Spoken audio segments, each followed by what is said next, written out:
How to fix WhatsApp keeps stopping error. Hi everyone, this is Max. I hope you are doing great. So let's start without wasting time.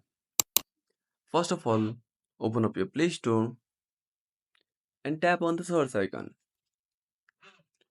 Now search for WhatsApp. Now tap on WhatsApp Messenger and make sure to update to the latest version. Now go back to your home screen. Keep holding the WhatsApp icon and tap on App Info. Now select Force Stop. Now go to Storage Usage and tap on Clear Data. Now tap on Delete. Now go back to your home screen and re-log in your account. I hope this should fix the issue. If you found this video helpful, smash that like button and subscribe our channel for more awesome content. Have a burning question or want to suggest a topic? Drop down a comment below.